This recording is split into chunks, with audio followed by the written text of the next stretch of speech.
ladies and gentlemen, one of the greats, Jim Gaffigan. How are you, sir? Thank you.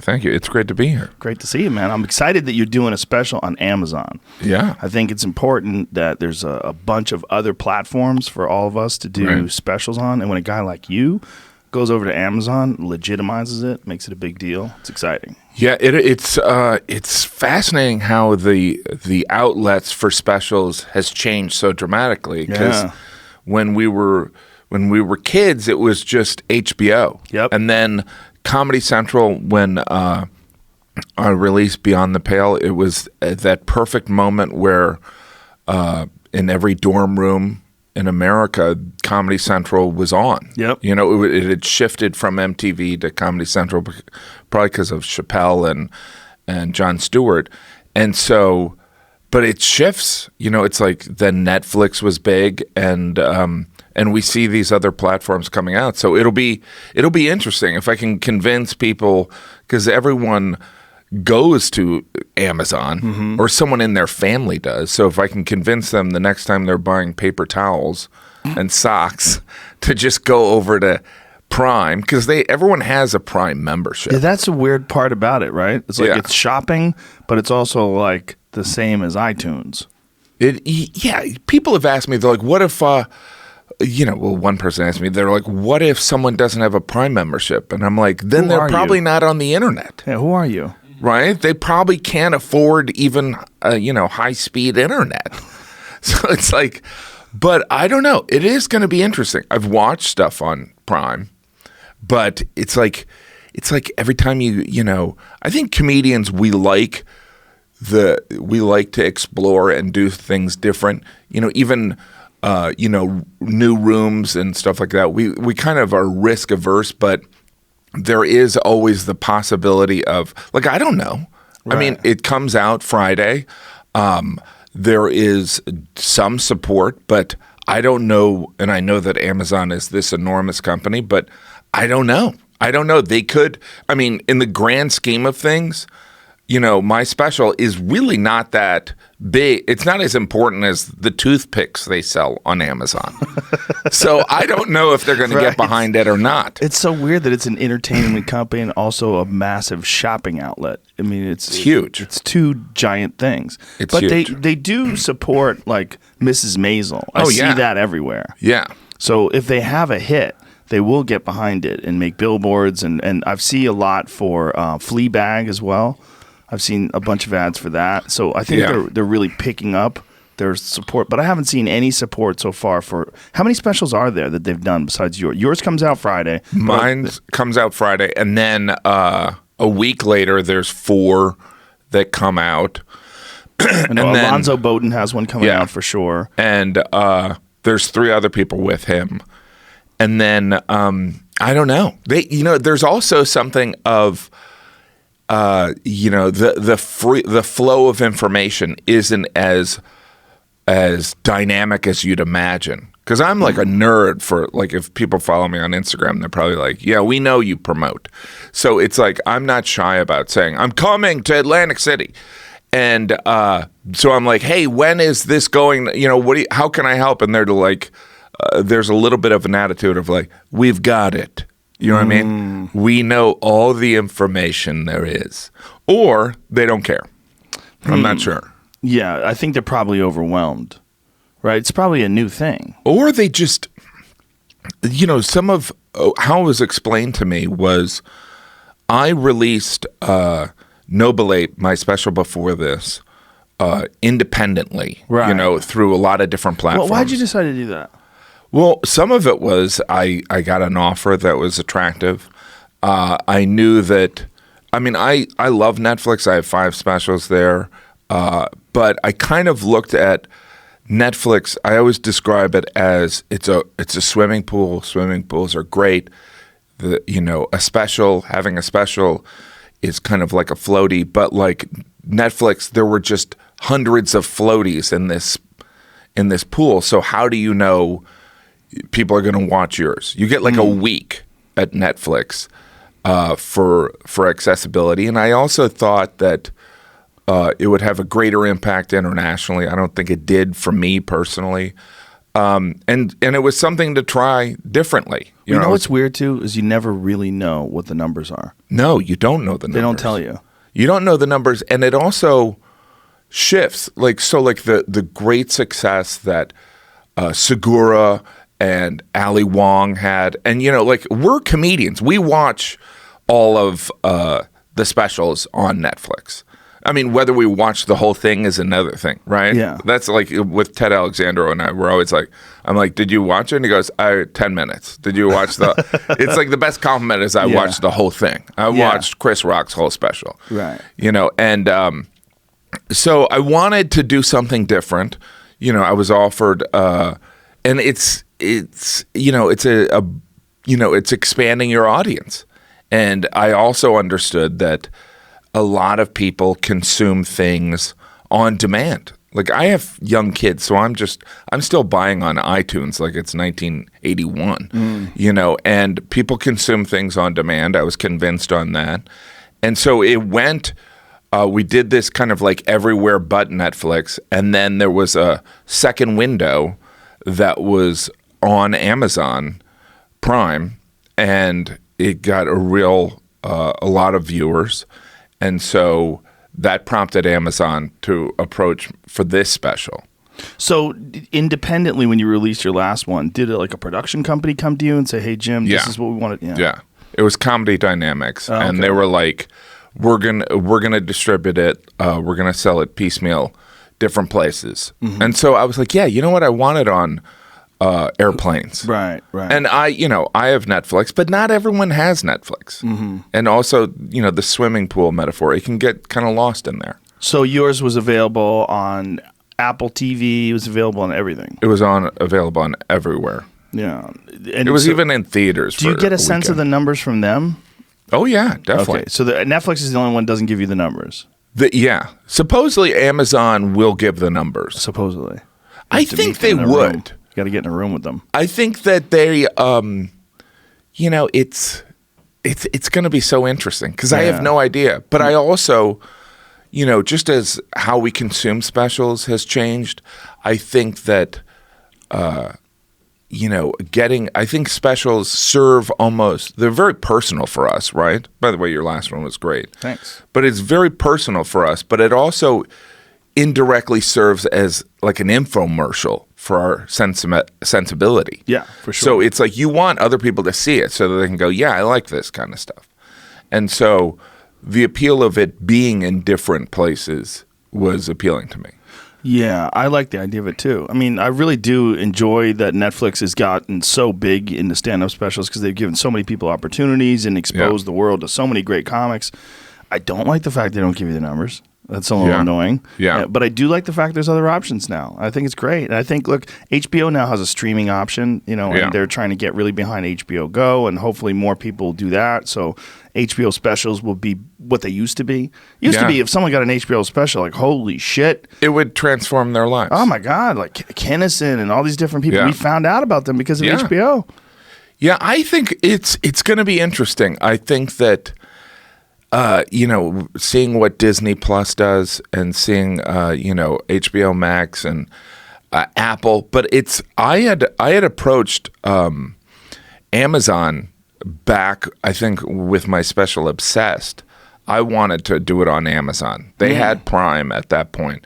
And I was like, you give me this amount of money and you guys own the special. And they're like, at that point, they weren't, they were a packaged goods company. They're like, no, we'll give you 6 cents for every view. And I'm like, no, you don't understand. I'm going to drive people to Amazon.com. And they're like, nah, we're not interested.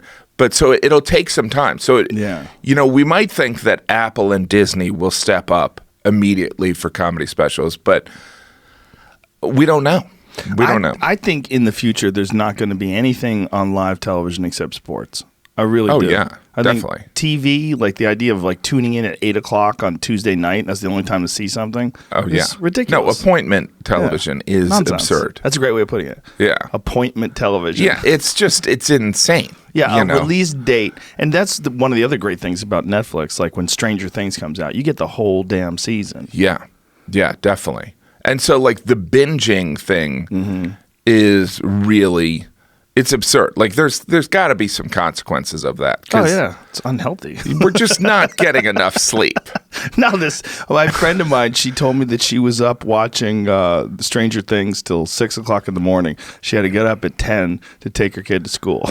Yeah, it's just and we binge it like there's some reason behind it. Yeah. It's just convenience. You just get obsessed. I want to find out what's next. Oh my God, they left me hanging. Yeah. What's next? And you're like, one more, just one more. And those suckers that would wait, my family, I don't want to sound too macho, but we watched Jane the Virgin because my teenage daughter was really into it. So as a family, we watched Jane the Virgin. I don't even know what that is. It's a TV show. It's amazing. Yeah? It's one of those things where my family would be watching it, and I would come in, and I would kind of criticize it. And then after like 2 episodes, I was like, move over. It's a telenovela. It's about Hispanic culture. It's great. It's Jane great the Virgin? What's it on? Great performances. It was on the CW.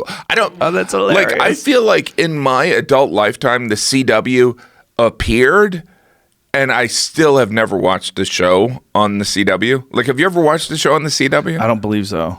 Right. It's a real network. Yeah. But it's Remember like... the WB? Yeah. I think the WB was...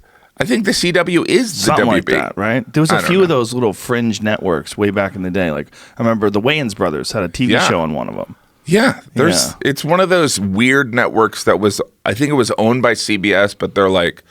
It's just kind of like... like it would be teen shows. Mm-hmm. Like teen romance shows. And you like the show? Jane the Virgin, I liked it. Okay. I liked it. I'm not ashamed to say it. Don't be ashamed. Like if I asked myself 6 months ago, would I be on Joe Rogan's podcast saying that I like Jane the Virgin? I would say no, of course not. Well, I remember when, people used to think that being on one of those networks wouldn't do you any good, one of those little small networks. But then True TV put on Impractical Jokers, and those guys are selling out arenas. Amazing. That fucking show is so crazy popular. It's fascinating watching that show because you try and understand it but I think it's the authenticity of those guys. They're pals. And it's not manufactured. Right. And I think people like that. Yes. It's very appealing. You're like, and I think that's also like real guys. Yeah. I think there is so much beautiful people that we consume so much beautiful people that we're shocked when we see a regular looking person. We're like, wait a minute, what did that person must be a bad guy. I used to have a joke about that. They seem like you could hang out with them too. Like they seem like regular guys that would be fun to hang out with. Yeah. It's like, oh, I want to be with them. No, like when I first heard the premise, I was like, oh, this is... But by the way, it's been going on for a while. Quite a while. Yeah. And I was doing shows in London, and we have the same agent, and they were doing an arena 3 nights in a row in London. It's crazy. Crazy. It's amazing. Like, who the fuck saw that coming? When I heard about it from Ari Shaffir was telling me that these guys were selling out theaters. I was like, really? I'm like, that's incredible. I go, how big? They were like 5,000 people. I was like, what? Yeah. What? And that was years ago. Now they've moved to arenas. Yeah, and they just keep going. And they have like a whole multimedia show, right? They show videos and all kinds of crazy shit, and they interact with things. And they're also like they're still the same guys. Yes. So they were always those guys. Yeah. Yeah. It wasn't like some cute boy who's trying to act like he's one of the guys. Right, like a record company produced boy band. Yeah. Yeah. No, that's who they are. Well, that's probably why it resonates with people, because it is authentic. Yeah. I think authenticity is really important. I think that's what people like about... I think that's the success of this podcast, is the authenticity, that it's not prepackaged. There isn't... people that you should understand, it's like even... It's a weird thing. I don't know. I don't know if you want to talk about this or not, so I won't talk about it. That's a weird thing to me. And I do it. But like, did you? Because I did this back when it was at the Ice House, and it's like, it's amazing. Yeah, it's pretty crazy. It's pretty crazy. Yeah, who the fuck saw that coming? I didn't see it coming. But it's like it's a perfect example of doing something on your terms and it working out. Yeah, for sure. And also zero promotion of it. I never promoted it at all. I never did any television shows to promote it or took out any ads or did other people's podcasts to let people know about it. I just kept doing it. I just felt like, let me just keep doing it. I enjoyed doing it. Just keep doing it. And then it totally 100% built by word of mouth. And so what articles that are written about it, do you read those or no? No. Nothing. I don't think it's wise. Because also, like, even generally when there are articles written about comedians, you're kind of, there's always like, all right, let's see what this half day of research, how they interpreted.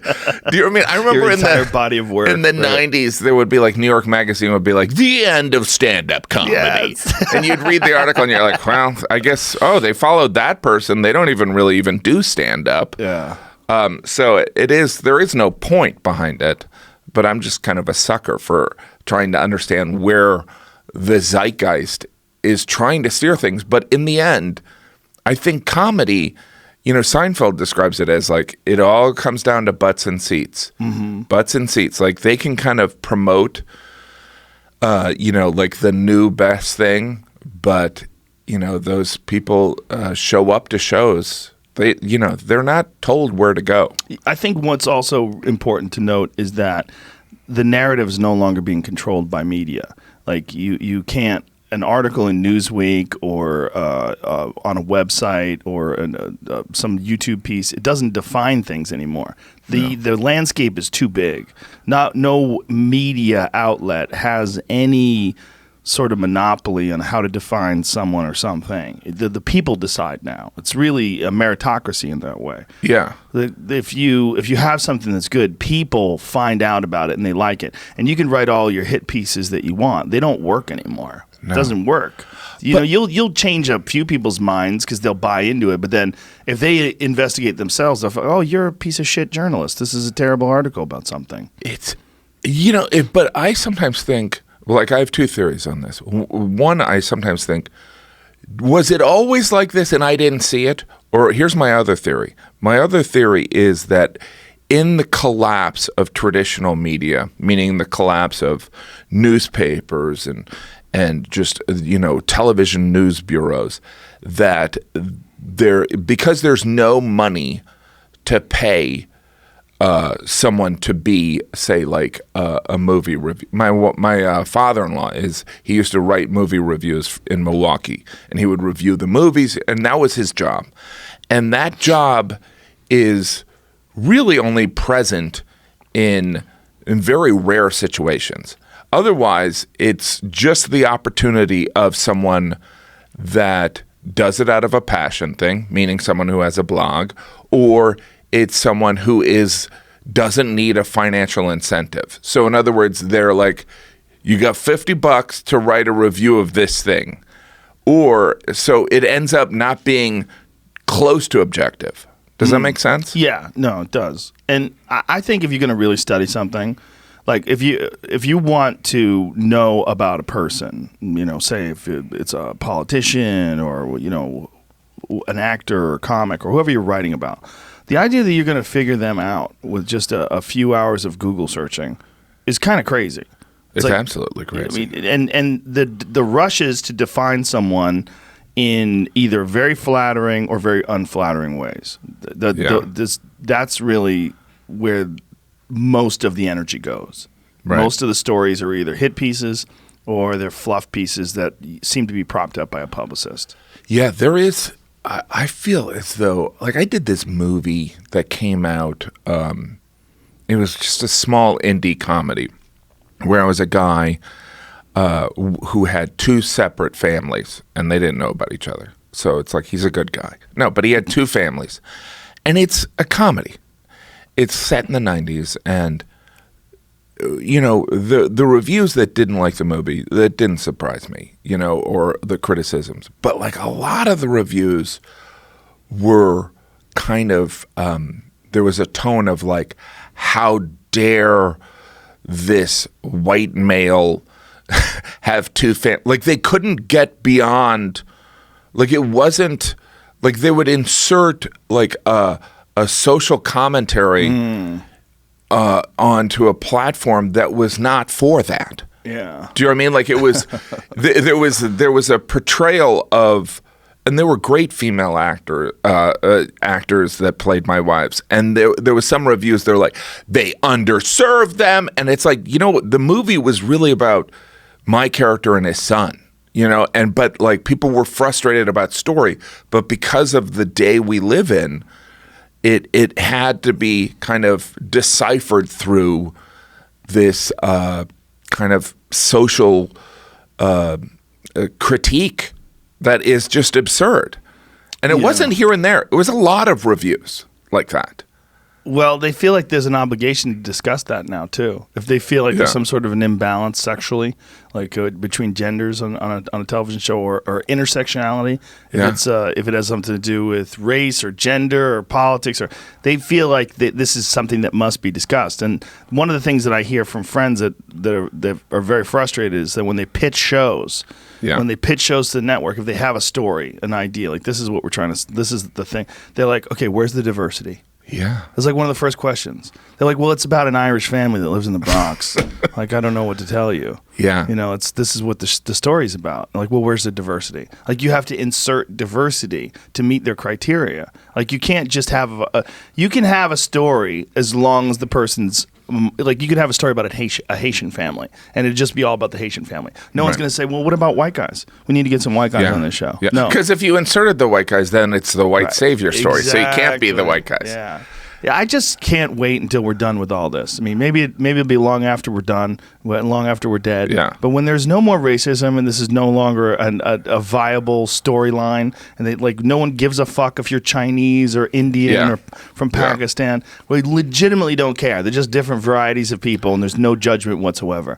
I can't wait for that time. But until then, we just have to deal with these absurd people that peddle in this narrative that you have to have, X amount of, like I was reading something where someone was saying that I should run for, I should moderate the presidential debates. That would be amazing. And someone's, it's never going to happen. You'd make them all smoke pot before. For sure. It's never going to happen. But someone said, why do that when you can give it to a talented black woman? I'm like, okay, I'm out. We're out. We're not talking about that. And by the way, here's the thing.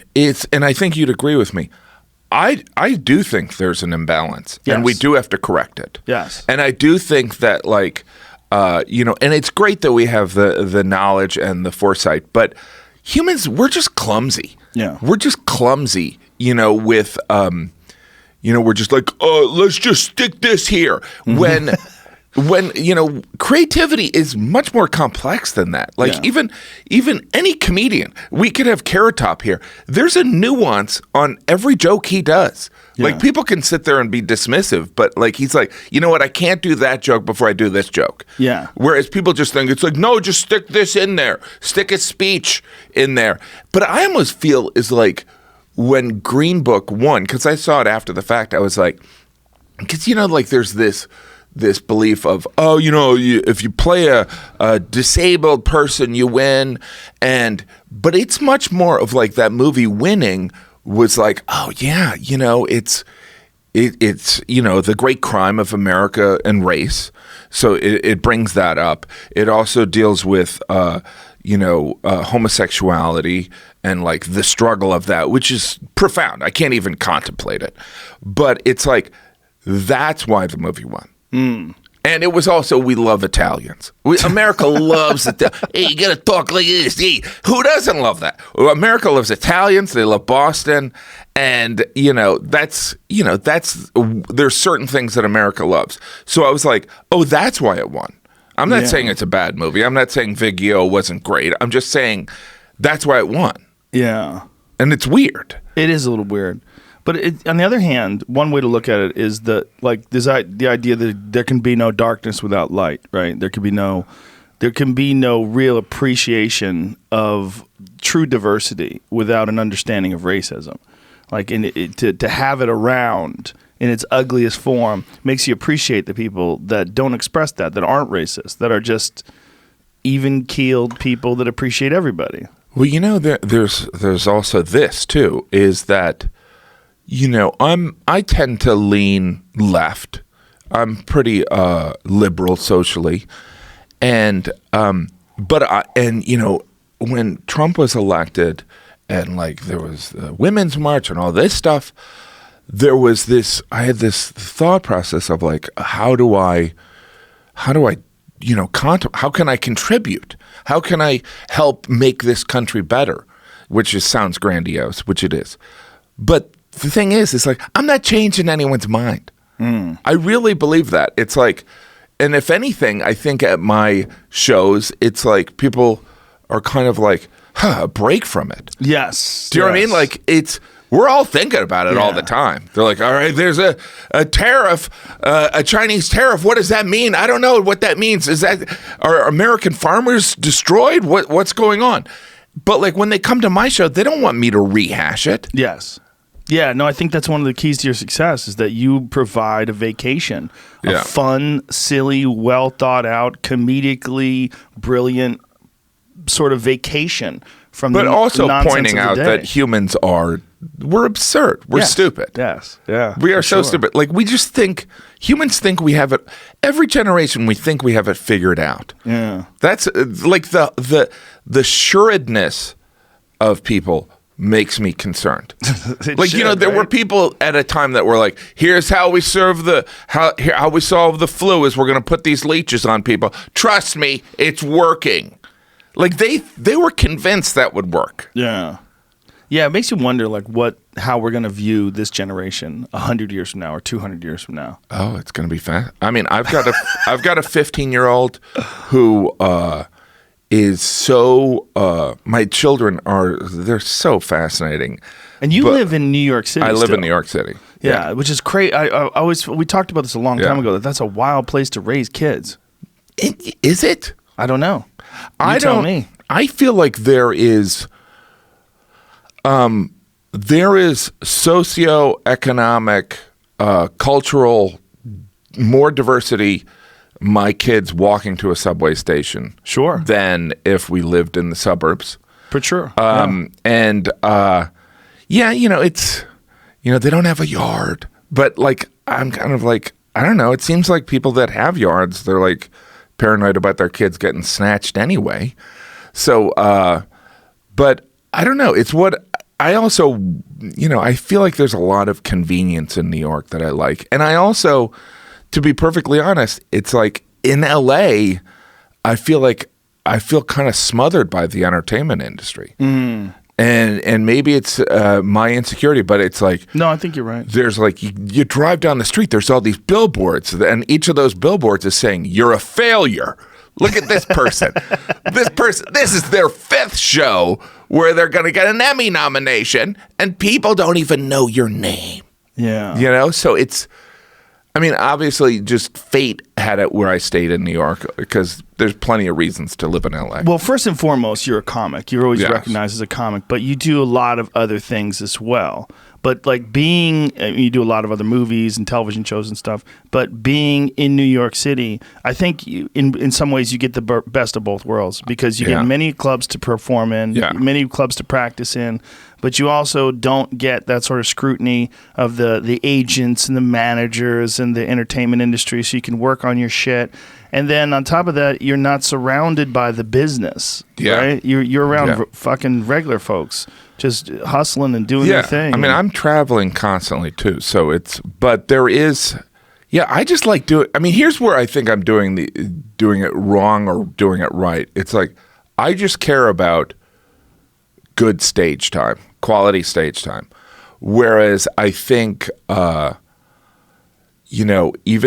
Like I don't work at the Cellar in New York City, and that's, some of that goes back history, but like some of it is, I just want stage time, and I can eat dinner with my kids, put some of them to bed, and decide to do a spot, go do the spot, come back, and wrangle my 2 other kids to get to sleep.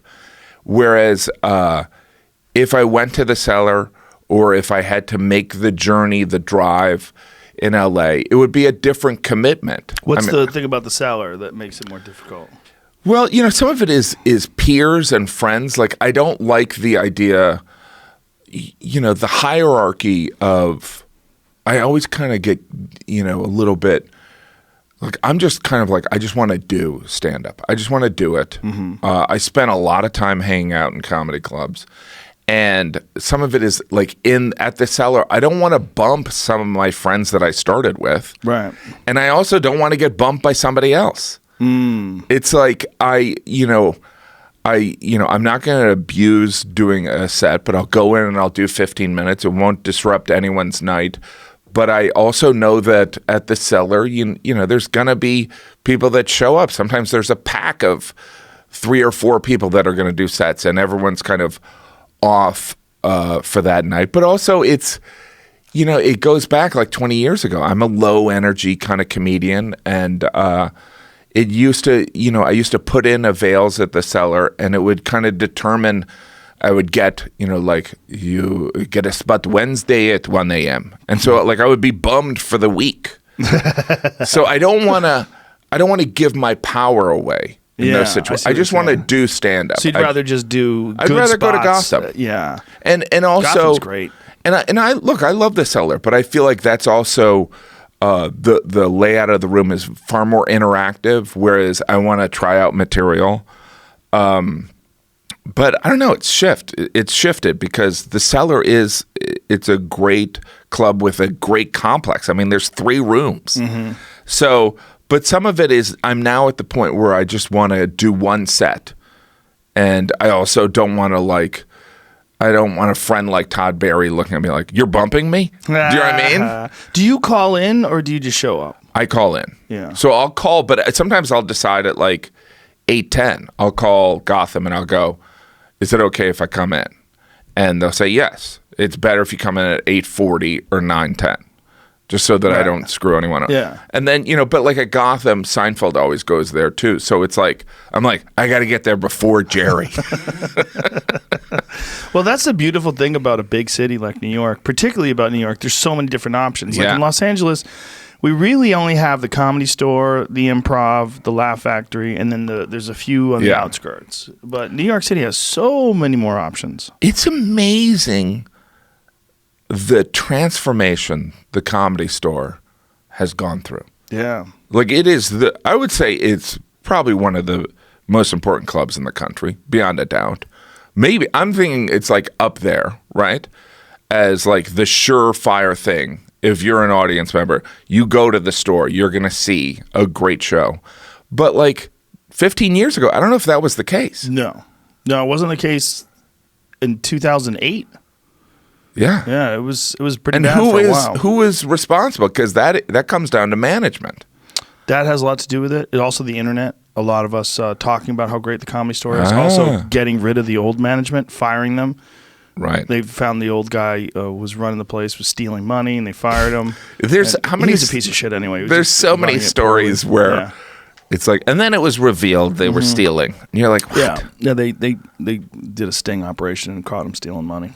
Oh. Yeah, he was a bad guy, but just running the place poorly too. Yeah. And he was the reason why I wasn't there for 7 years. Yeah. Yeah. So I came back, and you know, all the talking about the Store with comics on podcasts too got people so excited about it. And then you'd look at the lineup, like on a Tuesday night, it's just a murderer's row. And also, those rooms are great. The layout of the rooms are like great for performing. Yeah, they're not kind of like this. You know, like I love Zanies in Chicago, but it's like it's not like the stage is 3 feet higher than the audience. It's almost perfectly designed and laid out. Yes. Yeah. Yeah. You don't want to be above. Like the Store, like the original room is probably the best room in the world to figure out if your jokes are any good. Yeah. Because if you have any weird fat in your material or just extra words or fakeness, or it just gets exposed in that room. Yeah, I love going to different places, and I call it purifying a joke. Are you doing a spot tonight anywhere? No, I'm probably not. Come on down. I'm an old man. Get the fuck out of here. You're in town. Are you going there? Yeah. Come All right, down. maybe I'll go. I'm up at 9:30. All right, I'll go. I'll hook bump it up. you. You want me to hook it up? I'm gonna go and bump I'll bump you. I'll call in for you. I'll make you bump me. No. Yeah. I mean, it's just I've been doing all this promotion for this Amazon Prime thing. There's so many shows. Like there's shows that I'm like, and I've heard of them, but I'm like, how many? Like it's getting to the point where people, like, we're doing individual shows for just one person. Like, I feel like I'm like, I'll do these shows and I'll be like, all right, and I don't want to name, but you're like, are there, like, I'll look at my publicist, I'm like, is there people that listen to this? And he's like, yeah, 1 million people. I'm like, really? There's so many people, Jim. That's what it is. It's just, it used to be the, but like, it's strange to do a show, have a great time, you really kind of engage in conversation, and it drops, and no one says anything on Twitter or on Instagram or Facebook. Well, if you really stop and think about how many television shows there are in terms of like shows that you can binge watch, it's impossible. You would literally lose your entire day, every day of the week, just trying to keep up with the hits. There's no way. It's impossible. And then you have, how many people have talk shows? There's James Corden, and there's The Tonight Show, and there's Colbert. When did you Jimmy decide Kimmel. to not, because you used to do those shows. Yeah. It's a time management thing? It's a time management thing, and it's also, I don't believe that they have a good format. I think that format is nonsense. I think the format of waiting for commercials and the audience being right there and playing to the audience, it's not an effective way to have a conversation. It's definitely not an effective way to express ideas that are complicated. You want to be able to like air them out in a long form way. And you can't do that on those shows. You just can't. It's in, it's out, and if anything weird or controversial comes up, you stick your foot in your mouth. You never have a chance to take it out. Nobody really gets a chance to see how your mind really works. Like, what are you thinking? Where is your head at? How do you come to these conclusions? What's your thought process? Who are you as a person? Are you a good person? Are you trying to do good? Yeah. Are you flawed? Are you what are you? And you find that out in a long form conversation. It's like. When I had Bernie Sanders on, one of the things that people said was most interesting is like, this guy's not a cartoon. He's a really nice guy. I see him on these shows, and he seems like this fucking cartoonish character. Right. But now you see him here in this long-form conversation where there's no interruptions at all. He just has a chance to think and talk and express himself, and you go, oh, now I know the real Bernie, because I never knew him in these goddamn debates when he's screaming for 12 seconds about healthcare or about taxes or about whatever it is. Yeah. It's fascinating. Like, all right, here, let me ask you this. Okay. Nicotine gum. Give me one of them. So let me try that. Oh, they're beautiful. They're delicious. I go original flavor. And you used to do the chew, right? I used to dip, and then I used to smoke cigarettes. Like, my wife has Thank you. videos. Like, we have all these old videos of us doing stand-up, and she was transferring them to, like, DVDs at the time. Now we're going to have to get them off the DVD. And she would find these videos of me doing stand-up smoking on stage. Whoa, back in the day, son. And she was like, what are you doing? And I'm like, yeah, I used to smoke. I used to, I had yellow fingers. I was smoked chain cigarettes smoking. before I got on stage. Even recently, I smoked one of Chappelle's cigarettes last weekend. It gives you a crazy head rush. Before you go on stage, I like it. I don't want to smoke cigarettes. Sorry for the smacking in the microphone, folks. It's a terrible thing to smoke cigarettes, but there's a weird rush that you get from the nicotine. It's like it's a head rush. It's like you feel good. It fires up your brain. You feel it the first couple times, and then you're chasing it for the rest of your life. Well, if as you only just smoke shovel it money into a garbage can once a week. If you smoke a cigarette once a week before you go on stage. Hey kids out there, just listen to Uncle Joe. Just smoke one cigarette a week and it'll be fun. Well, I'm thinking maybe your nicotine gum might be the substitute for that, because what I'm getting is the nicotine, right? I mean, that's what the rush is. It's great. Maybe I should just start smoking cigars before I go on stage. The nicotine gum, it used to curb my hunger. It used to curb. Nothing does now. Nothing at all curbs it. It's like, but we were talking about this outside. I'm like, there are times when I've been more in shape than others, but I feel like at this point I'm like, maybe I'll just go all in and fat guy. I might just be like, you know what? I'm just gonna go all in. I'll just, I'll take the place of Panette. I'll just do that. You know what I mean?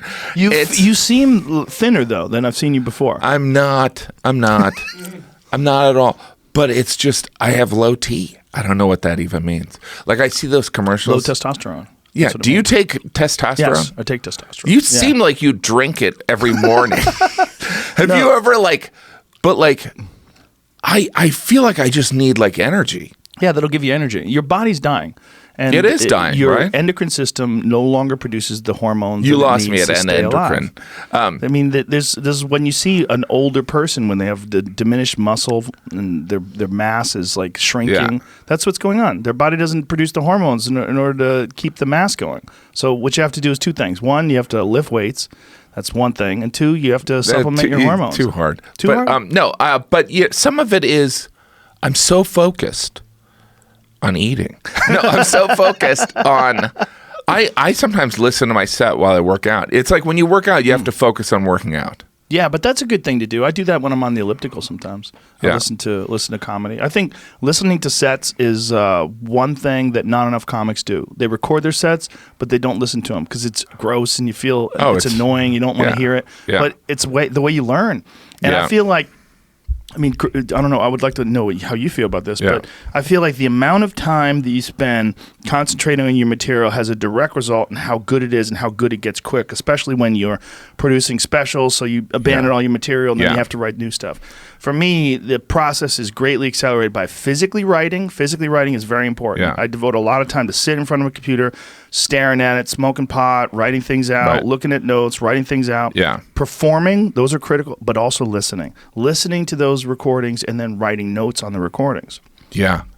For me, the process is, it shifts all the time, right? So there's sometimes you just give birth to a chunk. It just comes out. Yes. And you're like, oh my gosh, thank God.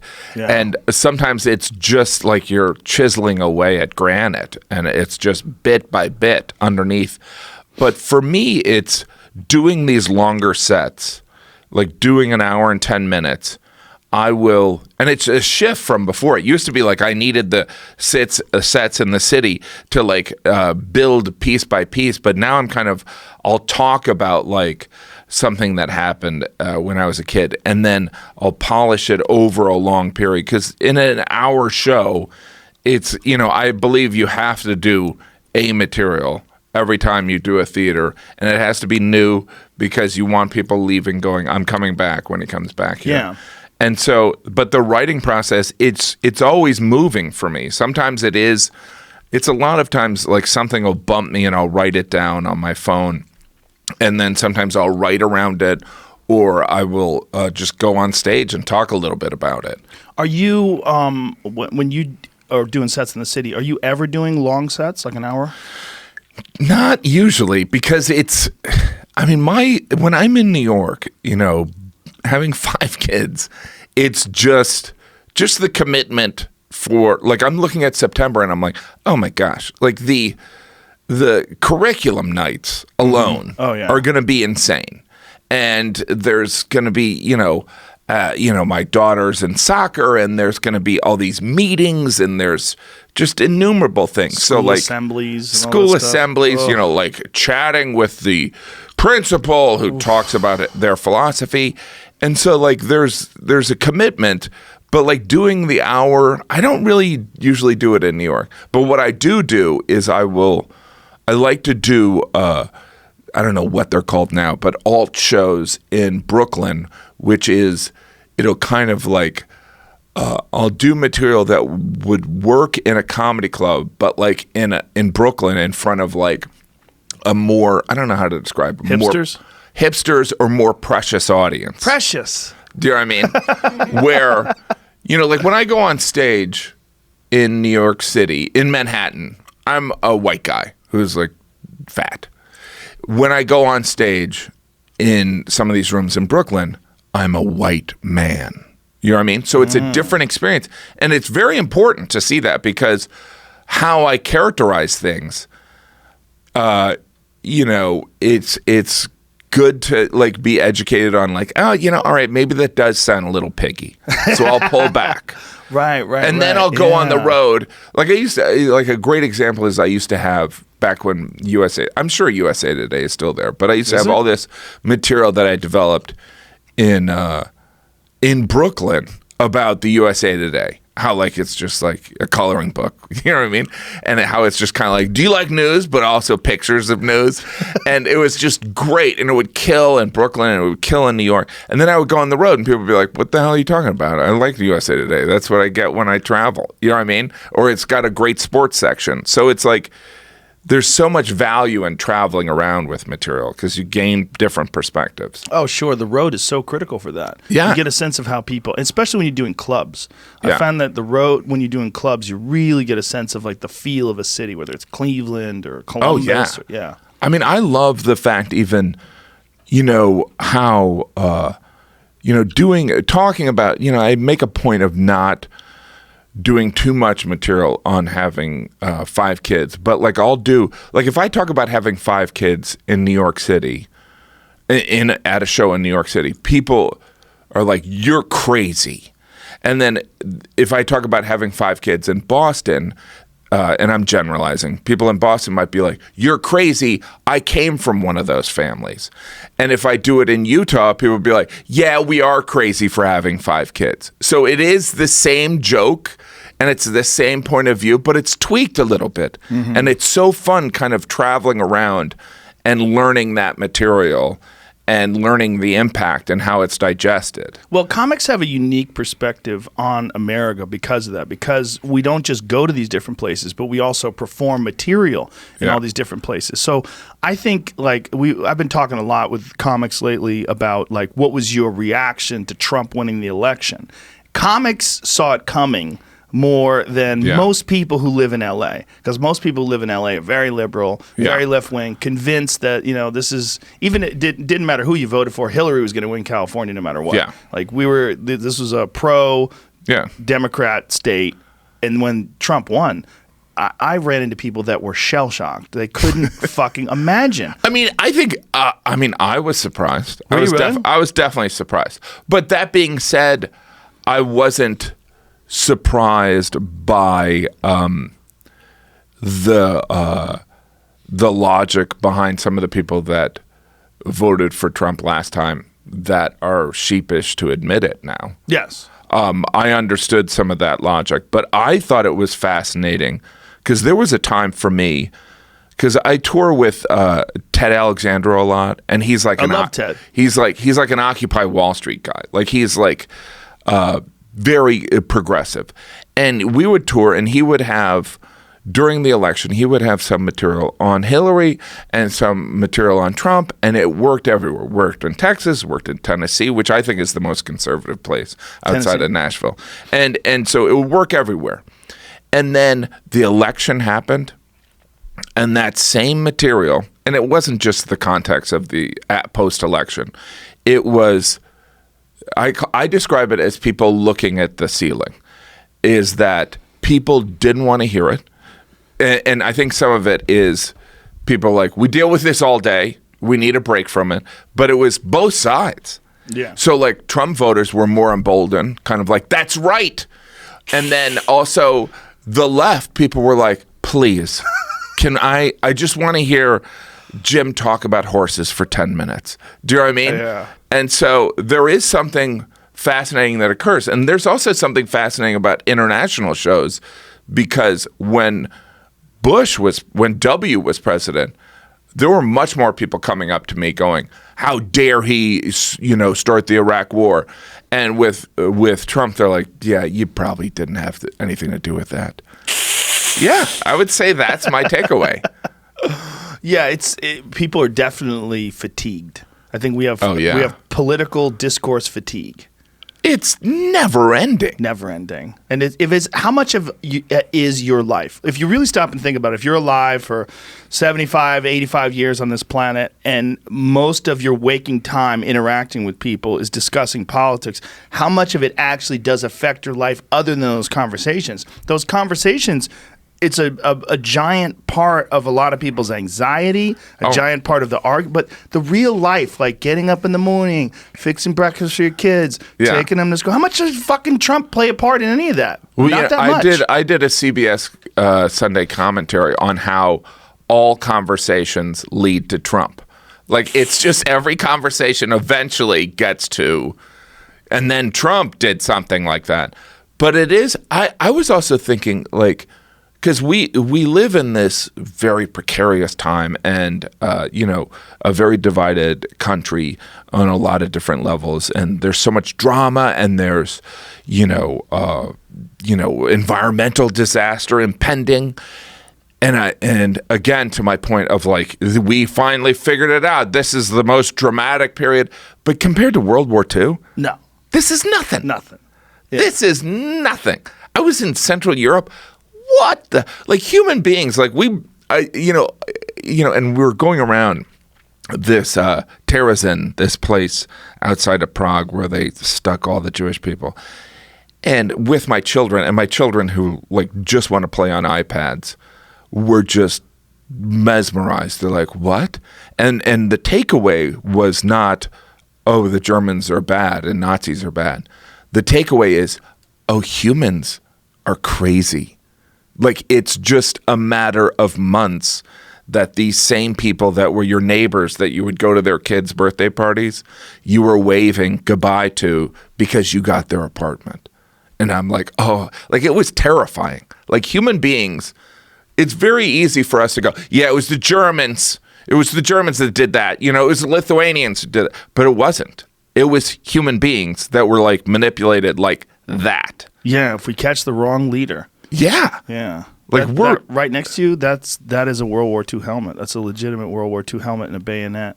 Wow. That it's a good reminder. It's filled with little holes and shit. There's apparently places in Europe where you can find thousands of those things just scattered out there.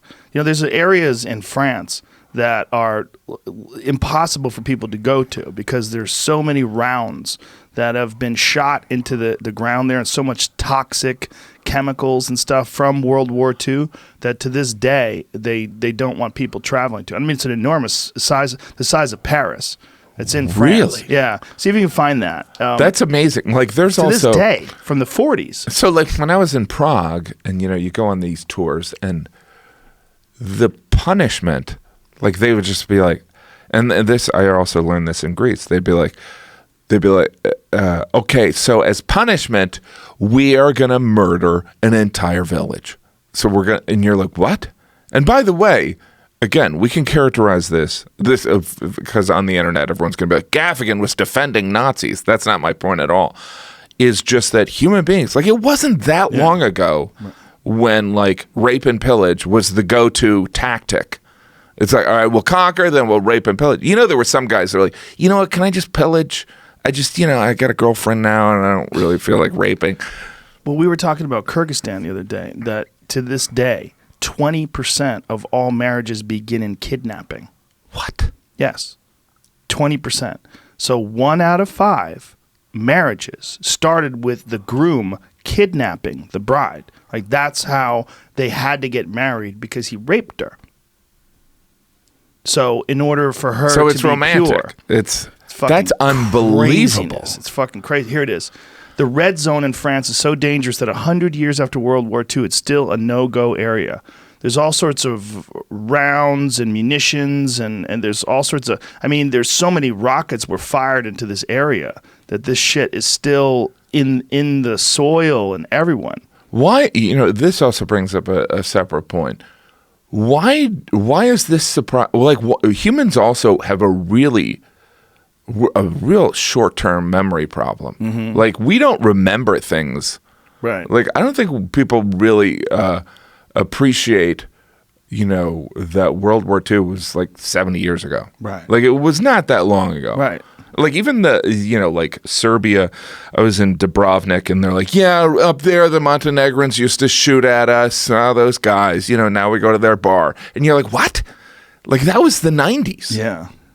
It's just terrifying. It's hard to believe, but if you're in the wrong place in history at the wrong time, like right now, if you're in Libya, in Libya right now. Or Syria. Yeah. Well, Libya is a failed state. I mean, Syria is horrible. You got Assad running it, but Libya is no one running it. Libya, they're selling slaves on YouTube. I mean, you can watch slave auctions in real time right now. It's a terrifying, terrifying place. And it's because they killed Muammar Gaddafi, and then the rebels took over, and then it became a failed state. It's chaos. And this is right now in 2019. If you were unfortunate enough to be born in Libya, you are stuck there right now and you're living in hell. You're not living in Manhattan in 2019 where it's wonderful. Jim Gaffigan can hop on over to Gotham and say hi to Jerry Seinfeld, do a set and have a meatball sub and do whatever the fuck you want. No, you're living in a chaos-filled environment where barbarians are running the show. And this can happen. This can happen. And this is one of the reasons why our democracy is so important. It's one of the reasons why compassion is so important, and kindness and talking to people. And it's also important to look at things objectively and label things based on compassion and looking at things in an intelligent, non-biased way. So you could really get a sense of what the landscape really is.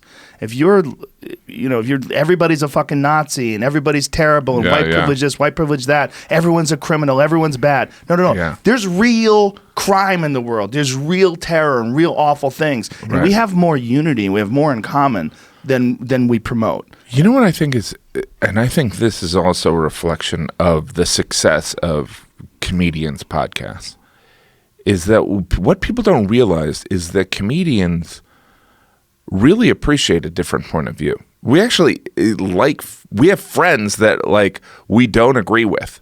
In fact, we almost find it entertaining. Let's talk to this friend because I know I disagree with him. And we can have that banter.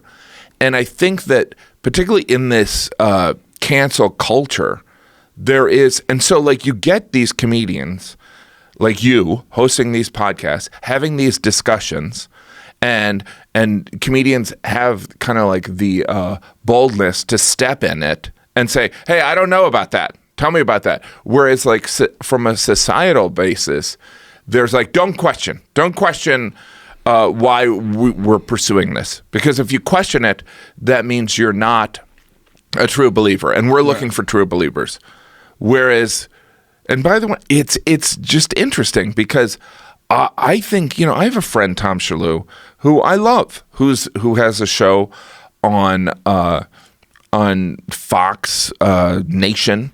And it is weird because 6 years ago, and I did this interview and I talked about it, and I could see the interviewer go, you're friends with someone that works at Fox? And I'm like, yeah, it's it's okay. Yeah. It's okay. He's not a monster. Yeah. He's not killing, he's not putting children in cages. I'm good friends with Steve Hilton. He has a show on Fox. He interviewed Trump. My family and his family go on vacations together. And nice guy. It's why? It's this strange thing where I'm I can understand how important these beliefs are, and I can understand how threatening democracy is, and I can understand how we have to face our history and all these things. But it's the discourse has to remain, doesn't it? Yes, we have to be able to talk to each other. And I think that's one of the things that kind of died with the Trump election. People were you're with us or against us. You're either for him or you're for the future and compassion and caring about everyone, or you're a monster. And there's no discussion about finances or the best way to run the economy or international trade. No. You're with the good or the bad. You're binary. It's 1 or 0. You're black or white. You're 1 or 0. And that is the same thing that they criticized about W, saying you're either with us or against us. Which, by the way, being a father of daughters, is also a line from Beauty and the Beast. Yeah. Right. But it's true, and appropriately so, right? It's very childlike. That perspective is very childlike. There's a lot of people that are conservative that are very good people. Absolutely. Yeah. That's here's another thing that I find very frustrating. I feel as though sometimes I'll get messages on social media, and they'll be that some of the people that like your comedy are Trump supporters.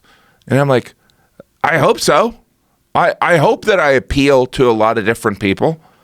It's a very strange, I remember the success I had, and I'm so grateful for the success that I've had on Beyond the Pale. I remember I came back to New York after I had done this tour, and you don't know with stand-up. You don't know how long it's going to last. You don't know what's going on. And I came back, and I remember someone reading an article, maybe it was in Time Out New York, and they're like, he's very mainstream. And there was recently a New York Times article. He's very conventional.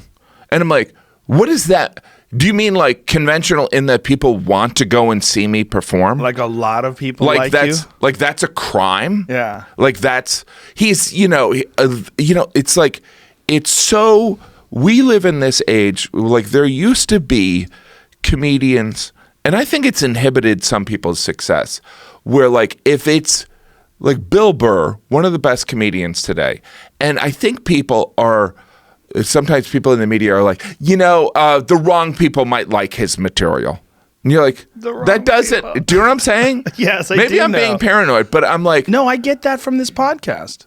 It's a very strange, it's almost kind of and I don't know if I've talked about this, but like, like there's this cultural revolution that is occurring that is, it's well-intended, but it's almost puritanical. And by the way, I'm not somebody, I'm against any form of censorship, but I'm also somebody that believes that if we can articulate transgender terms that make people that are transgender feel comfortable, there's nothing wrong with that. We can adjust our language. We do it all the time. But I do think that there is kind of this almost puritanical thing that's ironically happening on the left. That is what we, as comedians, we used to make fun of the right for. Does that make sense? Yes, 100%. It's a very strange kind of like, wait, you guys are doing what you accuse these guys of doing forever. They don't see it that way because they feel like they're right.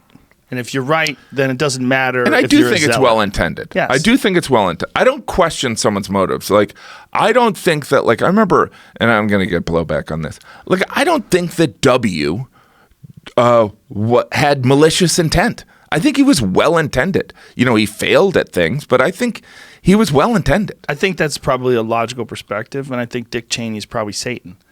You think so? I think Dick Cheney was running the show straight from hell. That's why he had that bunker deep down under the... But I think that bunker existed. He was right It wasn't next like to he hell. was like...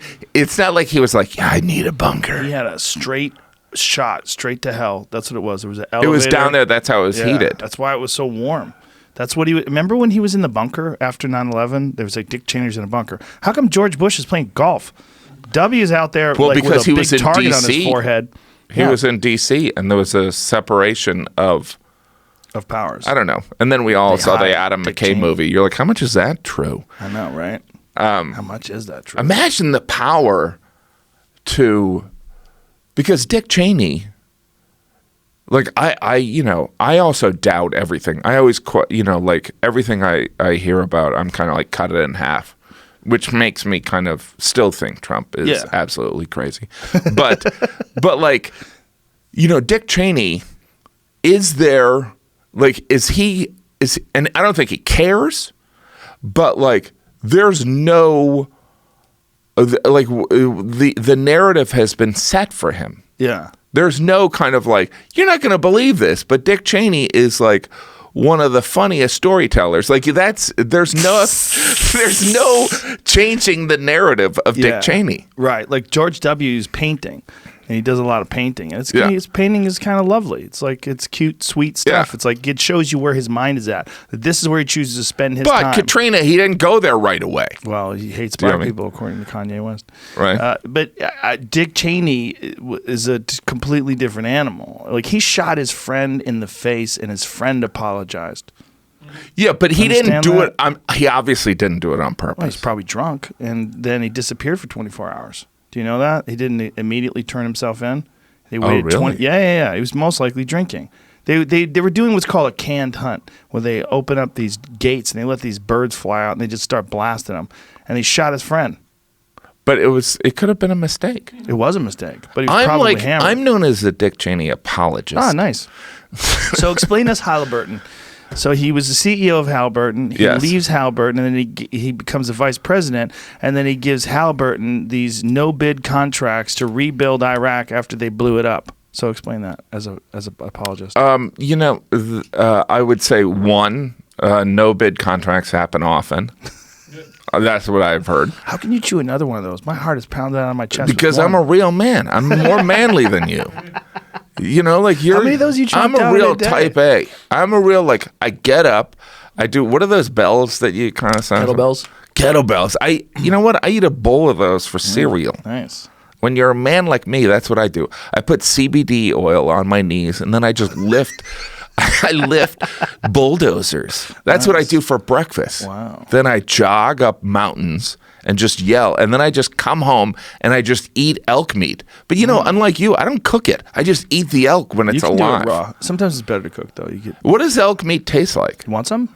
Not really. I wish you were No. around here. I'd give you some. Not really? You don't care? If mean, I had I would- a kitchen here, Is it- and I cook some, would you eat some?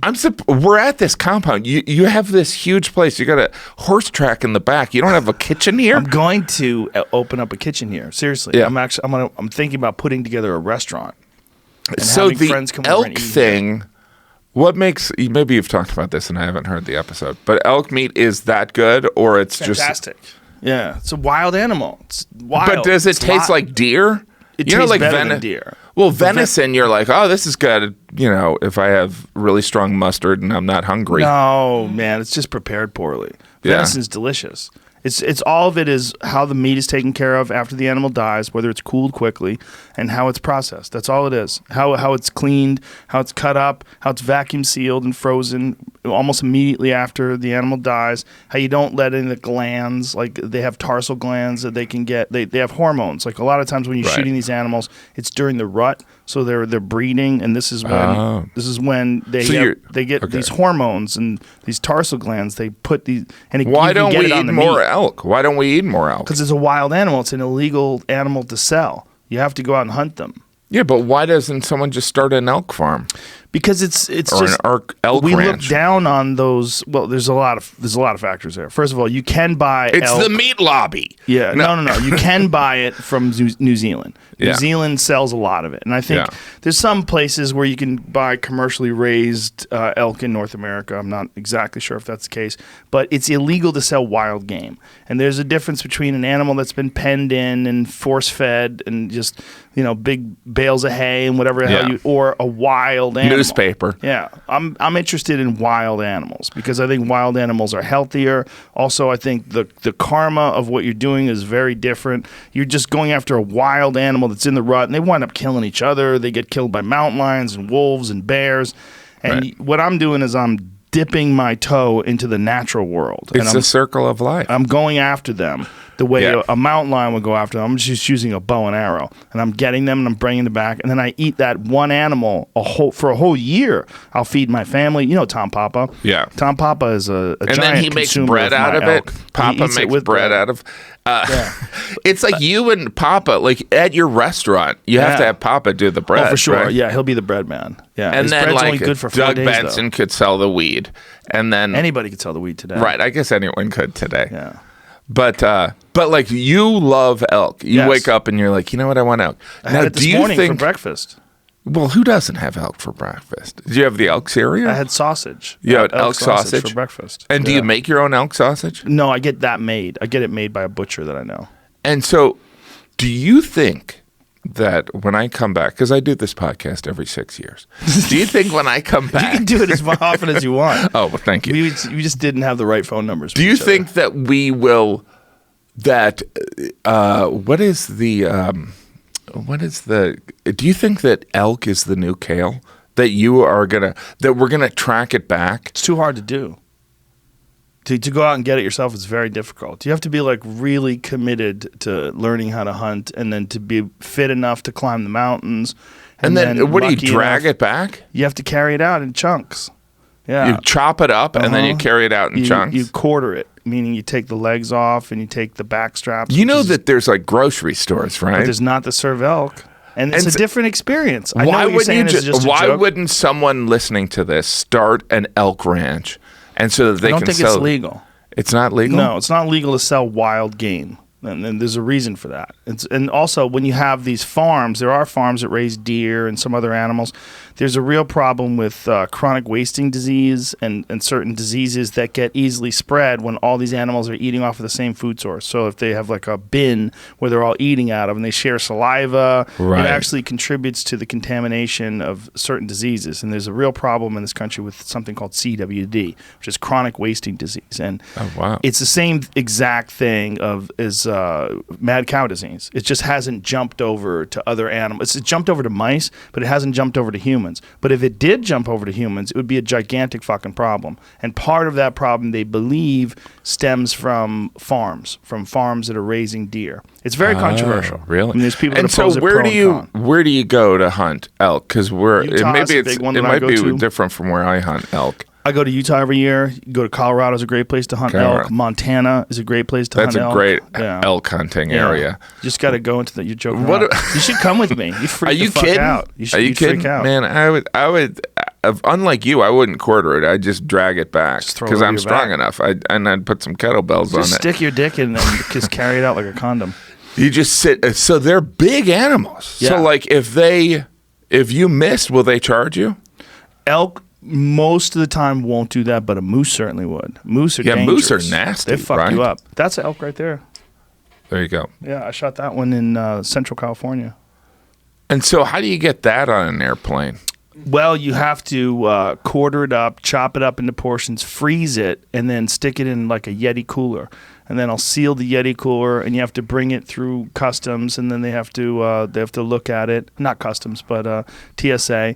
They have to open it up and check it, inspect it, and make sure it's just not a frozen human. meat. Yes. Not a human. Yeah, and then they wouldn't know if it was a human. As long as you Right. package it, you could say it's wild pig. Or something like Idea. that. Holla. And And so then you, what is put- that thing there? That is from my friend Adam Greentree. That is an Asiatic water buffalo that he shot in Australia. Wow. Yeah, he's a buddy of mine. He gave it to me, so decided to put it. And so how many elk have you shot? Like you really it go every takes year. you a year? To eat it? Yeah. Yeah, I can eat one in about 6 months. My family eats a lot of it. I give a lot of it to my friends. And do people are your daughters like elk again? Sometimes, sometimes Yeah. they get annoyed. We eat And- a lot of meat. And a lot of elk stew, and it's healthier than beef. Oh yeah, but Why is it healthier? It's got more protein per ounce. It's got more amino acids. It's a darker, richer color. Like if you look at grass-fed beef versus grain-fed beef, Yeah. one of the things you notice is the grass-fed beef is a darker color. The meat's a darker Right, color. It's right. because it's a healthier animal. That's what Right. that's what beef is supposed to look like. What don't you eat? I eat a lot of things. Do you eat fast food? Occasionally, yeah. Occasionally. I mean, I'm not rigid. Like I'll eat In-N-Out burger. I love it. Yeah. I'm not that rigid. Like I when just you're work eating out a an lot. In-N-Out burger, are you imagining that it's an elk burger? No, I'm just enjoying it. Do you consider yourself an elk meat advocate? Yes. You Yes. are. I'm an elk meat connoisseur. You want to convert people? No. Nope. Why not buy a ranch? No. I don't want people to buy it like that. I think No. I'm not even saying that you should go out and hunt. I'm not saying that people should do it. But what I'm saying is if you did do it, you'd have a completely different relationship with your food. When I'm eating something, there's like a real good feeling that I know that I harvested that thing. I was out in the woods. I chased it for days. I was trying to like get the wind right so that the wind is not at my back blowing towards the animal. I got to sneak up on it slowly. I have to figure my way to where I can get a clean shot on this animal. Then once I kill it, then we have to drag it out of there. We have to cut it up and carry it out. And then we do you eat it. aim for the head or do you No. aim for the heart? You aim for the heart. But if you have a high-powered rifle, there's a lot of people that are chefs that shoot them in the head. There's they think that it's quicker. Like if they die quicker, they taste better. But they taste delicious. I don't really think there's any need for that. I mean, there's an idea that if the animal has too much adrenaline in it, like if it's spooked, that it'll taint the flavor of the meat. But I What don't is think the that's case. universal? I hijacked your No show, worries. but what is the unifying thing that comedians, UFC fighters, and hunters all have in common? It's difficult. We're doing difficult things. That's Difficult the unifying thing. Yeah, It is It's a difficult pursuit. self-appointed. Yeah, comedy is an extremely difficult pursuit. The idea of taking an idea, crafting it, and then distributing it, performing it in front of people who paid money to hear you talk when they can talk too. You're gonna pay money. You're not doing. There's an flips. audacity. Yeah, you're not doing flips. You don't have a fucking multimedia show. There's no pyrotechnics. But you're just talking, and people will pay money, get a babysitter, and you got to make sure it's right, man, because they'll get fucking angry at you. Yep. There's a direct correlation between how happy people are when you make them laugh versus how angry they are if you don't make them laugh. By the way, I believe that, people talk, and my tickets are not high or anything, but I think people care more about their time than they do about the money. Yes. It's like, because if you're a parent, you're like, this is my one night. Yeah. It better be good. Yes. It's like when you go to a restaurant and you're like, really? This is my entree? Yeah. You know what I mean? Granted, I eat out every night. But but when I used to be healthy, and I'd have that burger like once a month, you'd be like, this is my burger? Oh, you get angry and it's bad. It's a shitty burger. Now I have like 2 burgers a day. Yeah. And it's like I'm always happy. Well, that's good. It's good. But the thing they have in common is that they're all difficult things. Difficult things. Martial arts are incredibly difficult. There's no bullshit in martial arts. You either hit someone or you don't. They either hit you or they don't. You either win or you don't. It's like, it's really cut and dry. And it's just a matter of how much effort you put into it, how much you've learned your craft, how much you've recognized your weaknesses and shored up your holes in your defense and your offense, and then you execute when you have to, which just means like when it's time for a fight, you perform, you rise to the occasion, or you don't. Very similar to going on stage, not with the same consequences, but very similar in terms of like rising to the occasion. Is it something you have to be? You have to, like, stand up, you have to be doing it. Yes. Like, it's not, Eddie Murphy is amazing, but the reason he didn't just pop back into doing stand up is he understands. I talk it like I'm friends with him, but he understands you have to do it. Yes. Often to be. I mean, that's, by the way, Chris Rock. Amazing that he literally took like 10 years off and then got back into the ritual because it's a commitment. Yeah. There's nothing really that fancy about it. But like when it comes to UFC, you can't just pick it up. Right. But hunting, you can pick it up, right? Well, or no? You can pick up some kinds of hunting, right? Yeah. Like you could pick up rifle hunting for certain animals. All you'd have to do is understand how to keep your breath under control, how to not flinch when you pull a trigger, how to aim, how to use a weapon properly, and have someone who puts you in a good position where, you have a guide maybe that helps to bring you along. Bow hunting is another level of commitment. That requires athleticism. You're most likely going to have to be in really good shape because you're going to have to go into the mountains, and just the altitude alone, and then climbing up hills, you're going up and down several thousand feet of elevation in a day. And there are grocery exhausting. stores. There's grocery stores. There's no grocery stores that serve wild elk that you shot yourself. So fascinating. Fascinating. I think because sometimes I'll look at the community of comedians, which I truly enjoy. And you obviously do too. Yeah. It's like you'll sometimes run into other communities because there is this solitary nature to it, and then there's this shared obsession. Like I sometimes feel like chefs or people that, just even cooks that really get true enjoyment out of it have that shared kind of, like the prep time, the kind of, you're doing it for yourself. Like, a chef will come to the table and say, do you like your meal? But they don't need someone to approve it. They know. So it's like with stand-up, it's the respect of your peers too. It's like, it's gratifying the audience liking it, but there's something about the creation of the material that is so profoundly approving, and also the feedback that you get from an audience that is separate from like the supposed fame. How dare you put an alarm on? I know. What are you trying to do? That means it's time to eat elk. Yeah, no, I mean, I think many communities that are like important communities have, are important to the people involved. They share a lot of common aspects, whether it's comedians or, I mean, I think anything that's difficult, right? There's not like, when you think about comedians, there's not that many of us.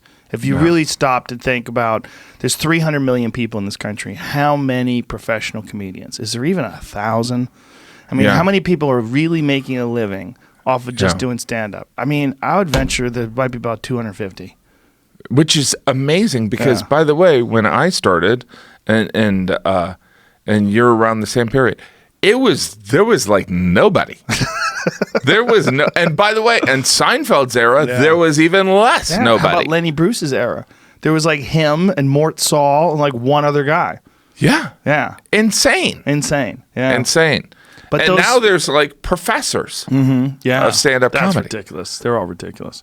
I interviewed one guy. He wrote a book on comedy. Oh, yeah. Well, that's ridiculous ideas. Generally, I think that stand-up, when people, it's like when we try and figure out why a joke works so that we can figure out how to do another one, we lose it. Like there is some magic.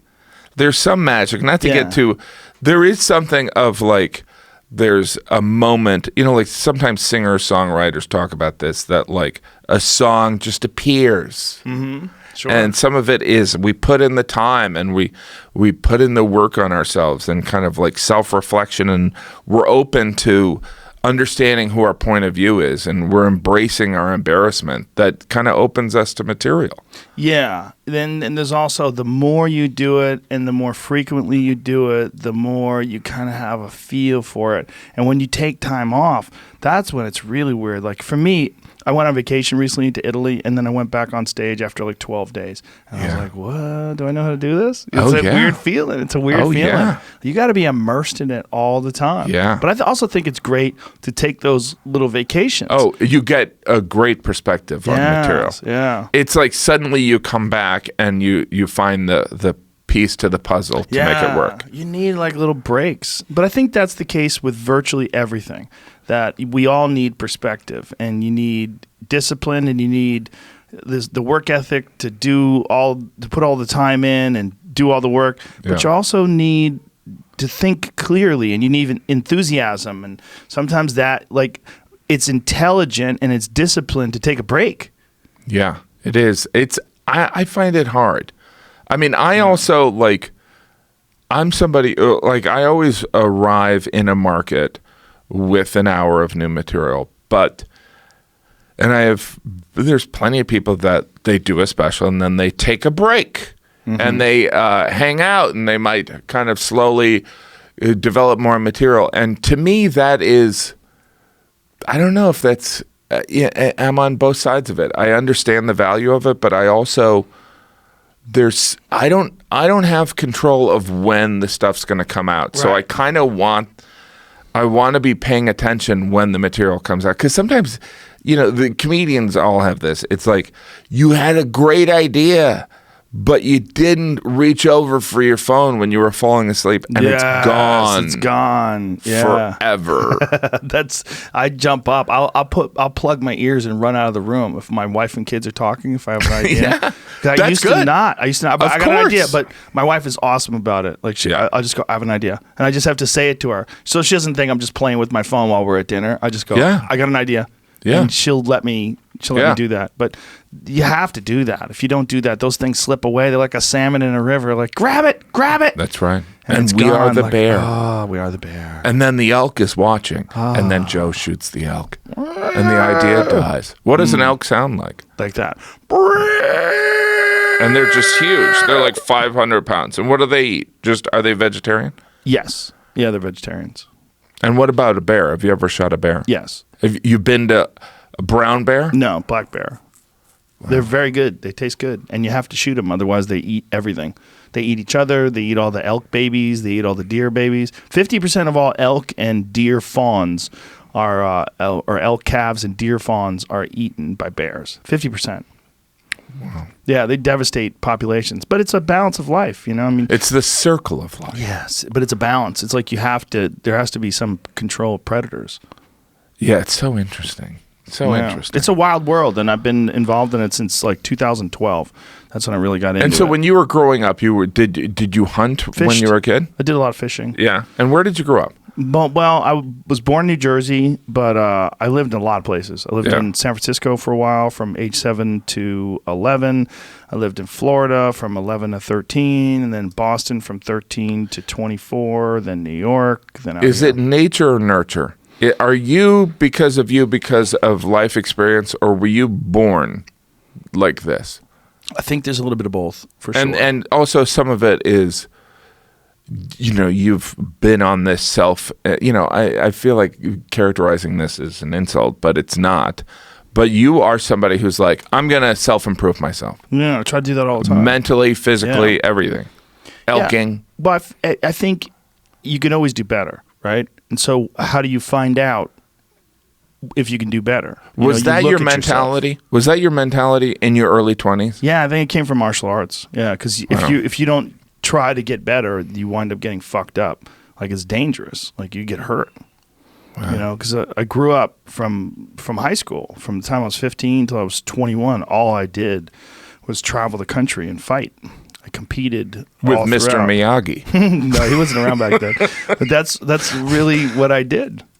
That's all I did. And so that the mentality had to be constantly looking to improve, figuring out what you're doing wrong, figuring out how to do better, and being brutally honest about your strengths and weaknesses. Wow. Yeah. We'll be right back. It's a weird transition from that into stand-up comedy, but I think there's some parallels.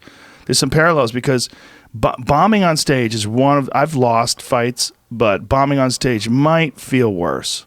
It might be the worst feeling you could ever feel, other than like physical pain. Yeah, there is something about it. I always think it's weird when people will say, I could never do that. And in some ways, I think comedians, we forget, because there are, particularly at the beginning, there are dark days. There are levels of humiliation that most normal people would go, don't ever do this again.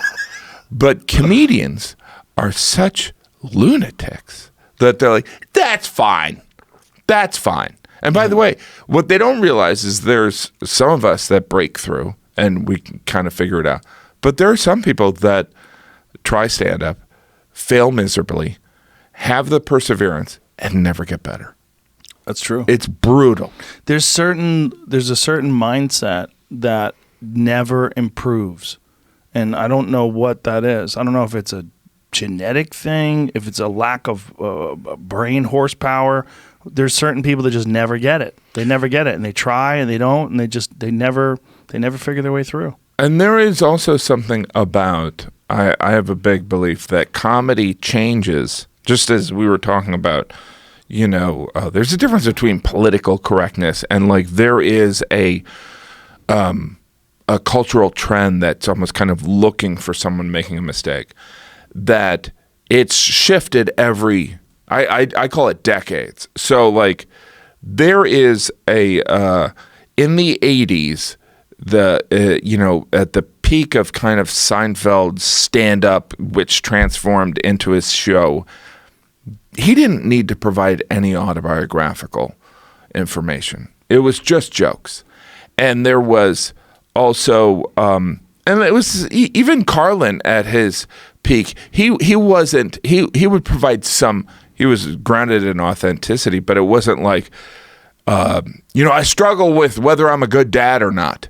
It was, but in this day and age, we're such an exhibitionist and voyeuristic culture that there is a requirement of that, where I think that when I watch stand-up, and by the way, I also believe that when people go, oh, my stories, everything's true, that's true. It's like, it's not true. It's inspired by truth, but authenticity is so important. So when you hear a comedian say, my girlfriend or my father, and it's not true, like that could have worked in the 80s, but I think now the authenticity is the audience is like, oh, that's a great joke, but that's not your girlfriend or your dad or your brother or like, do you know what I'm saying? Yeah, you have to, maybe if you're like a real absurdist and like it's obvious you're lying about everything and that's part of the joke. Oh, yeah, yeah. Other than that, if you just make up a story. And by the way, I also think that in 10 years, it might be all lies. Mm-hmm. But like now in this Kardashian kind of reality show era, people want to see a little bit behind. I think that whether it's Bert or Segura, there's these stories that people relish in their lives, in seeing their lives and sharing the experience. And that's something that wasn't necessarily prevalent. Or maybe I'm just talking out my ass. No, I think you're right. I mean, I think we didn't really know much about comics back in the day. We just know about their act. I mean, Pryor did this 40 years ago. Yeah. But he was an anomaly. He was, you know, so unique. And wouldn't it be amazing to see Pryor back then on a podcast? Like, see Pryor and Gene Wilder sitting down just shooting the shit for hours. It would have been incredible. Unbelievable. Well, it's.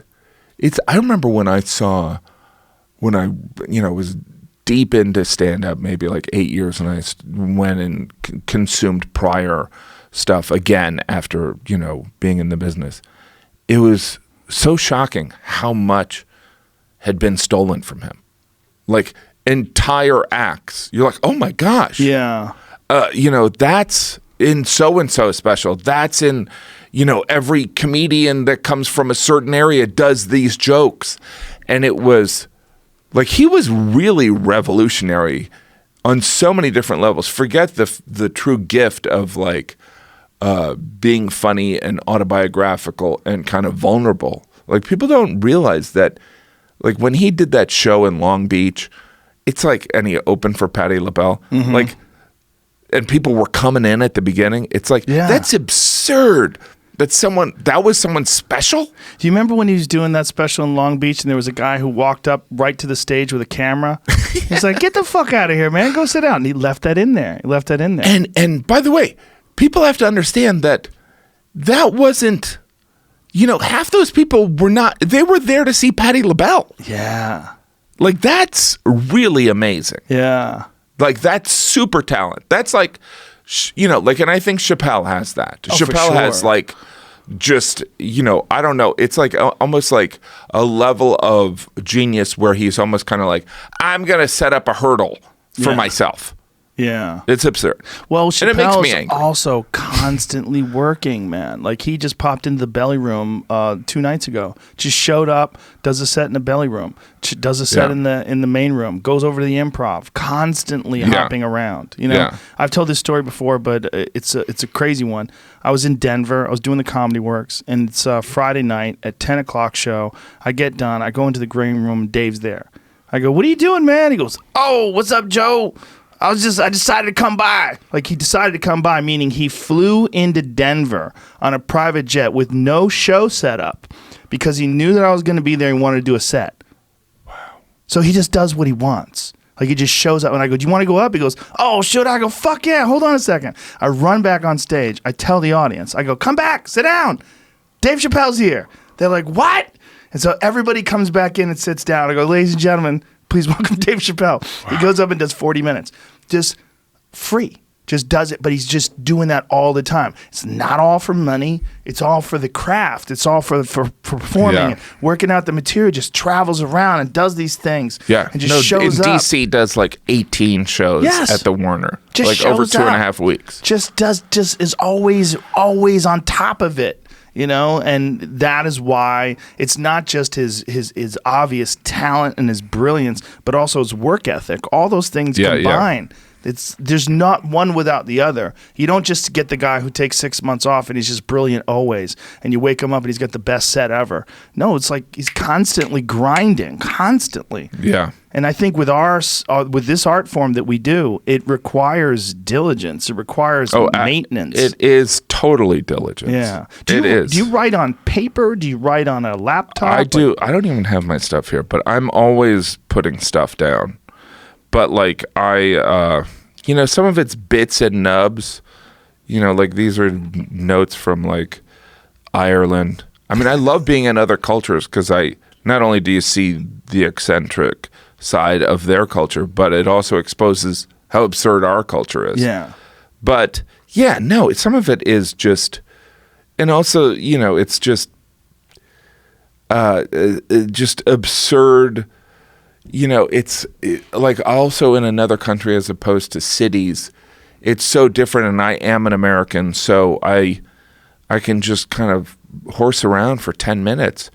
And sometimes I'm doing the equivalent of like the subway joke. You know, like when people would come to New York and they're like, I was on the subway. And you're like, don't do that.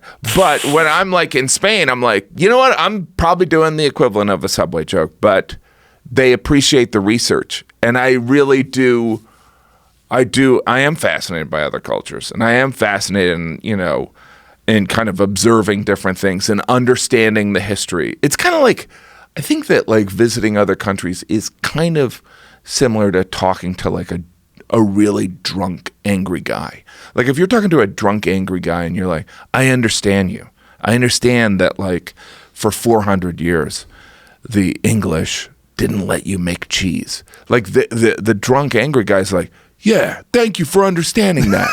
Do you know what I mean? And that's, they're not asking for it, but it's fun. So do you mostly just write down notes and then work those notes out on stage? Yeah, some of it, it's, like when I was in Ireland, and I went to Donegal, which I love. What is Donegal? It's a county in the northwestern part of the Republic that should be part of Northern Ireland, but it was so Catholic that the British were like, you guys can keep that one. Like it's way up there, and it's kind of relatively isolated. So there's not American tourists. It's really kind of just people that live there. And I spent a week, and then I did a show in Letterkenny, and I kind of was like picking on them, but it was not the roasting form, but it was just because it's all Gael talk. Like they speak Gaelic. That's so weird. What does that sound like? It sounds nothing like English. It's really weird because it's, Does it have some English sounds in it? Not really. Well, there'll be an English word that I think they add a sheen to the end of an English word. They're like, oh, you have to go to the airport a sheen. And you're like, what? But I can barely it's kind of like the Scottish. I can barely understand when they're speaking English. But I loved it. Northern Ireland's very interesting in that regard. I was in Belfast, and listening to people that were drunk talk. Oh, yeah. You might as well have been on another planet. Well, by the way, the British Isles, including the Republic of Ireland, there is something so tribal there. Like there's something really interesting as an American that, we have this cute notion of like, I'm Irish, I drink too much. Whereas like the Irish and the English and the Scottish and the Welsh, there is something that it kind of comes out at 11 o'clock at night. Like you'll see a different side. Like I was at this house party in Donegal, and the next day I ran into the guy. He goes, and there was probably 10 adults there. He's like, yeah, Jim, we drank 29 bottles of wine. I'm like, what? 29? And I know that I maybe drank one of them, I don't think all the adults drank. By the way, in Ireland, not everyone drinks. It's just the people that do drink really do it. Yeah. So there's like, I think someone told me the percentage of, Irish that drink is smaller than the rest of Europe, but the percentage that do drink. And I can't even remember what I was going to say, but it's just, I could talk about Ireland forever because it's so fast. But around 11 o'clock at night, there's something that happens. And by the way, this guy was not drunk. But I was at this this dinner party, and everyone has 5 kids. So there's like 5 kids. There's 400 kids in the backyard. And this guy's just railing into me. He's like, the media has already decided that it's Kamala Harris. How can you decide that? And I'm like, wait a minute. I'm like, first of all, what are you talking about? And he just he's doing all this research, this guy, but he's convinced. He goes, it's Kamala Harris. The media big brothers have decided it's Kamala Harris. And I'm like, whoa. And it's just fascinating. But how do they know? We don't know a fucking goddamn thing about their people. Some of it is, and by the way, people were kind of, how do you know this? And some of it, but I bring that up because there was, behind it was this tribalism, kind of like this, and obviously the Irish are very different than the English, but there was something about this that was you see it a little bit, with Southerners that are kind of like, we're going to give you hell kind of thing. But like, and you see it in England all the time. Like 11 o'clock, you're like, what happened to like Hugh Grant? It's just like a different world. Well, once they abandoned all the niceties, you get to see who they really are. Yeah, with a couple of pints in them too. It's super authentic, but it's also like that culture. And I know that but like the whole like, oh, what would be fun is to go out and drink a bunch of pints and then we'll get in a fight. Like, to me, that sounds horrible. But you would like that, wouldn't you? No, I'm not interested in bar fights. I think it's a terrible idea. It's how people die. People get crippled. But people do that all the time. Oh, yeah. I saw Andy Dick got knocked unconscious. Did you see that? No, really? Oh, man. Yeah, I just saw that video. He got really fucked up. I'll send it to you. I hope he's all right. He's definitely not all right. He's a frail little fella. You got to get out of here? I do. Oh, there's a car waiting for you. I was wondering what's going on. I have a meeting. What do you have? What's going on? You're a fucking mover and a shaker. You're a player out here in Hollywood. No, I'm not at all. But like I have this meeting of, for a TV show. It's a producer meeting, but it is. Last question. I love acting. Is it hard for you to balance? Because I know you've done a lot of acting gigs, but I know you love stand-up. Is it hard for you to find like the time balance? It's different because I love stand-up. I am a stand-up. It's something that I'll have to do. I'm sure it's the same with you. It's like you're going to do it until you die, yes, right? I think like so. When people are like, I can't believe Seinfeld went back to stand-up. I'm like, of course he did. He's a comedian. But the acting is something that I love, but I don't view it as an income source. You view it as a life. I view it as it's something that, and by the way, you're a good actor. Thank you. I love it. I love playing a character. I love playing a bad guy. I love that seems fun. Justifying, every actor wants to play someone flawed, but I love playing these people that you don't have any sense of doubt why you're doing something in a scene. Like, you're like, this is all I can do. And afterwards, I love the moment when you're at craft service and there's somebody that looks at you like the character. They're like, huh. I used to play a lot of nerds, so people would be like dismissive of me, and I annoyed that. I'm like, look, I'm not the character.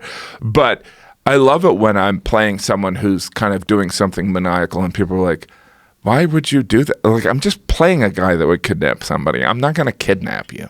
I enjoy that kind of stuff, but I just I do too many things as it is, so I've kind of sworn off all acting. Really? Yeah, I abandoned it a couple of years ago. What if it was the perfect role? I mean, it's highly inefficient, but I just think it's so fun. Like, I sent you that link to the movie, and I want you to watch it because I think if you watch it, you're going to go, oh, I get it. Oh, I do get it. I get it. I just can't do it. But it's like, that was like, I remember that was like 3 weeks, and on weekends I had shows. It was really inefficient. It was all night shoots. It was utter insanity. But you're happy with the result. But that's one of those where it worked. I think also it's more experience in life in general that I think enhances your stand-up. And I think it's difficult for us to look at it that way. But I think the more different things you do, the more different experiences that you have, the more your perspective gets enhanced. Yeah. And there's moments that are almost parallel that, obviously as a comedian, we love the laughs and we love kind of changing someone's mood. And similar to, alleviating the tension in stand-up, in acting, like sitting in that tension and just kind of twisting a knife in the audience is kind of exhilarating. And something unique that you're only going to get in acting. Yes. Yeah. Yeah. Jim Gaffigan, you're a bad motherfucker. Please tell everybody when your new special drops. Friday. This Friday? I think Friday, the 16th. Oh, my goodness. What is today, Wednesday? Yes. You have 2 days, folks. 2 days. 2 days. But they can add it to their watch list. But next time you go to Amazon to buy your paper towels or your socks, just check it out. Check it out, bitches. Please. Thank you, sir. Thank you, buddy. My pleasure. Thank you. Thanks for nicotine gum, too. Now I'm addicted. I'm